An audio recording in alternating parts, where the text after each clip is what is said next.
তোমার বাঁশি শুনতে তো আমার সব সময় ভালো লাগে মদন কুমার। তা না হলে কি আমি এত দূর থেকে তোমার বাঁশি শোনার জন্য ছুটে আসি? আচ্ছা মধুমালা, তুমি আজ এত দেরি করে আসলে কে? তোমার জন্য আমার বুকের ভিতরটা ফাটে যাচ্ছিল। আমি তো মনে করেছিলাম তুমি বোধহয় আর আসবেই না। আসবে তো চাইছিলামই না। তুমি কি জন্য জহরজানের সাথে কথা কইছো? তোমাকে না কইছি জহরজানের সাথে কথা কইবে না। আর ভুল হবে না মধুমালা, তুমি যদি আর দেখা না দাও তাহলে পরে মনে হয় আমার দম বন্ধ হয়ে আমি মরে যাব। সারাদিন তুমি কনে থাকো মধুমালা? তোমাকে খুঁজে খুঁজে না আমি হয়রান হয়ে যাই। দিনের বেলায় তোমার জহরজানিক দেখে আমার যে ভয় করে বাঁশিওয়ালা। ঠিকই কইছো তুমি, ওই জহরজান খুব বদরাগী। তার চাই তুই এর মাইজে বোনটা আরও বদরাগী। সে কি করে জানো? সুটকে ভাগ ধরে ধরে মারে। তুমি হাসতে চাও কে মধুমালা? সত্যি সত্যি ওই নুরু আর হিরু আমাকে কইছে, বুঝছাও? সারাদিন তোমার কিছু খাওয়া হয় নাই, নাও খাও।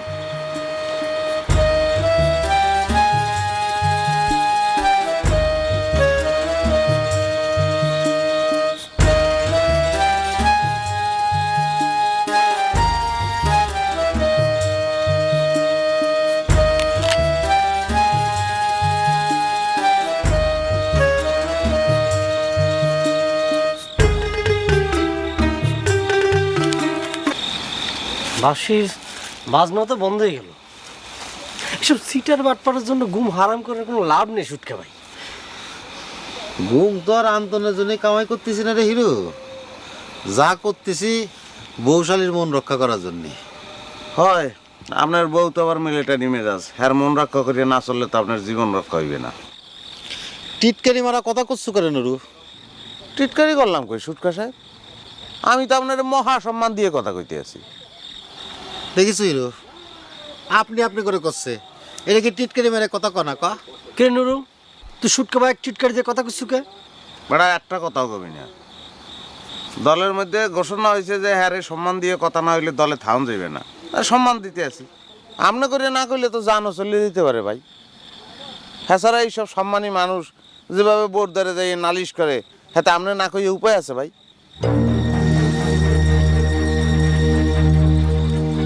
বুঝছি, চলেক যে কামাইছি সেই কাম করি, চলেক। সুটকা ভাই অনেক খোঁজাখুঁজি হয়েছে, এবার বাড়ি চলি। চলেক তো।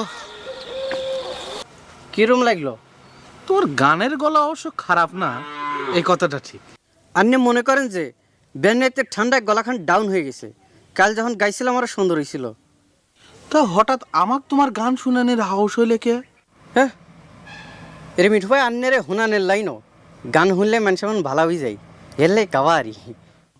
তা আমার মন ভালো করার জন্য যে তুমি গান শুনাবে চাচ্ছাও, আমার মন যে খারাপ এই কথাটা তোমার কিডা কইলে? ওরে বাউরে, আন্নে বুঝতে ভুল করছেন।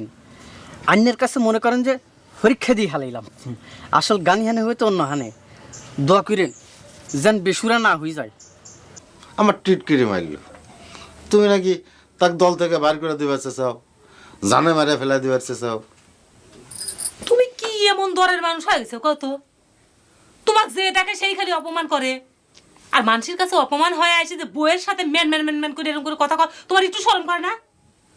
না, আমি কি আর নালিশ করতেছি নাকি? স্বামী স্ত্রীর মধ্যে সব কথা জানা থাকা ভালো, সেই জন্যই কথাটা কুলাম। রাত্রির বেলা একটা কামে পাঠাইলাম, সে কামের কোনো হদিস নাই, আসে তুমি সরাসরি নুরুর কথা তুললে কি জন্য? কইছি কিছু আমি? না, আন্তনিক যে পাওয়া যায় নাই সে তো বুঝবার পারতিস, সে কথার কত দরকার কি? আন্তনের যে কোনো খোঁজ আনবের পারো নাই, সেটা না বুঝার মতো ভুকা আমি না। খালি জানবের চাইছি কি ঘটনাটা ঘটিছে, যাতে জহর জিজ্ঞাসা করলে কবের পারি। জহরে আমার কাছে পাঠাই দিও, আমি আন্তনের গুণের কথা তার কাছে কব না। শোনো, তোমার বুনে ক ওই পাগলের জন্য কান্দাকাটি না করে ঘরের মধ্যে যে একটা সৎ চরিত্রবান সাওয়াল তার জন্য পাগল হয়ে আছে, তার কথা যেন মনে করে। বাপরে, হঠাৎ করে হিরুর পক্ষে চলে যাওয়ার কারণটা কি? এতদিন না জানতাম যে হিরুক ভাইরা কা মেনে নেওয়া তোমার পক্ষে সম্ভব না। তখন তো বুঝতে পারি নাই যে আন্তন চ্যাংড়াটা এত খারাপ।